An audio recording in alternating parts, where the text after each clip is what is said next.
பேய் இருக்கா இல்லையா? பேய்னு ஒண்ணு இருந்தா அது எங்க இருக்கும்? உலகத்துல பல இடங்கள்ல பேய் கதை விதவிதமா சொல்லப்பட்டுக்கிட்டே தான் இருக்கு. அது அமெரிக்காவா இருந்தாலும் சரி, இல்ல ஆண்டிப்பட்டியா இருந்தாலும் சரி, பேய்களோட கதைகளுக்கு பஞ்சமே இருந்ததில்லை. வழி வழியா யாரோ ஒரு சிலர் சொல்லிட்டும் விட்டுட்டும் போன பேய் கதைகளும் வதந்திகளும் ஒவ்வொரு இடத்துக்கு ஏற்ப இன்னும் உலா வந்துட்டே தான் இருக்கு. இப்படியான பேய்களின் கதைகள் பத்தி நவீன அறிவியல் ஆய்வுகள் என்ன சொல்லுதுன்னு பார்ப்போம். சுடுகாட்டு பக்கம் போனா பேய் பிடிச்சிக்கும். அந்த இடத்துல அடிக்கடி ஆக்சிடென்ட் ஆகுது. அது ஒரு அமானுஷ்யமான இடம். நைட்ல ஏதோ கத்துற மாதிரி சத்தம் கேட்குதுன்னு இப்படி பல கதைகளை நாம கேட்டிருப்போம். மக்களுக்கு எந்த அளவுக்கு கடவுள் நம்பிக்கை இருக்கோ அது போல ஆழமான பேய் நம்பிக்கையும் இருக்குன்னே சொல்லலாம். ஆவிகள், பேய்கள், குட்டிச்சாத்தான்கள், பில்லு சூனியம், ஏவல்னு அமானுஷ்யத்துக்கு பல பெயர்களும் உருவங்களும் கொடுக்கப்பட்டிருக்கு. இப்படிப்பட்ட மூட நம்பிக்கைகளையும் பயங்களையும் நம்பாத ஆய்வாளர்கள் அறிவியல் ரீதியான ஆய்வுகளை செஞ்சிருக்காங்க.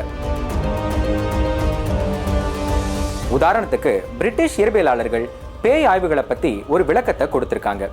இயற்பியல் கூற்றுப்படி பேய்கள் பௌதிக ஆற்றலாகவோ இல்ல பருப்பொருளால் ஆனதாகவோ இருந்திருந்தா அது உலகத்துல ரொம்ப சக்தி வாய்ந்த ஒன்னா இருந்திருக்கணும். இங்க பருப்பொருள்னா என்னன்னு தெரிஞ்சுக்க வேண்டியதும் அவசியமா இருக்கு. ஒரு வெற்றிடத்தை நிரப்பக்கூடிய எந்த பொருளும் பருப்பொருள்னு சொல்லப்படுது. இது திடவம், திரவம், வாயுன்னு 3 நிலைகள்ல இருக்கு. அப்படிப்பட்ட சக்தி வாய்ந்த ஒன்று இதுவரை நடத்தப்பட்ட அறிவியல் சார்ந்த ஆய்வுகள்ல நிரூபிக்கப்படலன்னு சொல்லியிருக்காங்க. ஆனாலும் பேய்கள் பற்றி பல கட்டுக்கதைகள் பரவுவதற்கு சில காரணங்களும் சொல்லப்படுது. அதுல முதல்ல இருக்கிறது உளவியல் தாக்கங்கள் தான். மனிதனுடைய மூளை சில அர்த்தமுள்ள வடிவங்களை தேடும் சக்தியை கொண்டிருக்கு.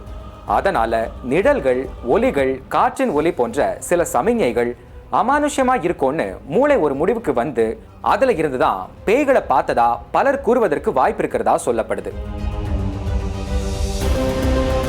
ஒரு சிலருக்கோ சரியான தூக்கம் இல்லாத நிலையில அவங்களுக்கு நரம்பியல் கோளாறு ஏற்படலாம். அதனால தூக்கத்துல அவரால் நகர முடியாததை உணரலாம். அப்படி இருக்கும்போது தன்னை யாரோ அழுத்துவதாகவும் அதுக்கு காரணம் பேய் பிடிச்சிருக்கலாம்னு கேள்விப்பட்டிருப்போம். பேய்களோட கதைகள் எளிதா பரவ பதற்றம், மன அழுத்தம் போன்ற உணர்வுகளும் காரணமாயிருக்கு. மன அழுத்தத்தால பாதிக்கப்பட்டவங்களுக்கு பேய் பிடிச்சதா சொல்லி ஒரு சிலர் பேய் ஓட்டவும் கிளம்பிடுறாங்க. இந்த வரிசையில கலாச்சார கதைகளும் பேய்களுக்கு எக்ஸ்ட்ரா பூஸ்டர்னு சொல்லலாம். புராண கதைகள் முதல் நவீன திகில் கதைகள் வரையிலான திரைப்படங்களும் எங்கோ யாருக்கோ நடந்ததா சொல்லப்படும் கட்டுக்கதைகளுமே பேய் கதைகளை உயிரோட்டமா வச்சிருக்குன்னு சொல்லலாம். பேய்களை பத்தின ஆய்வுகள்ல விஞ்ஞானிகள் எழுப்புறது இந்த கேள்விகளை தான். அதாவது பெரும்பாலும் பேய்கள் ஏன் பெண்களை மட்டும் பிடிக்குது? செல்வந்தர்களையோ படித்து உயர்ந்த அந்தஸ்துல இருப்பவர்களையோ ஏன் பேய் பிடிக்கிறது இல்ல? ஒருவேளை யாராவது துன்புறுத்தப்பட்டு இறந்திருந்தா அவங்க ஆவியா வருவாங்க என்ற கதைகள் இருக்கும்போது ஒவ்வொரு நாளும் ஆடு, மாடு, கோழிகள் எல்லாம் கொல்லப்படுது. அதெல்லாம் ஏன் பேய்களா வர்றதில்லைங்கிறது ஆய்வாளர்களின் கேள்வியா இருக்கு.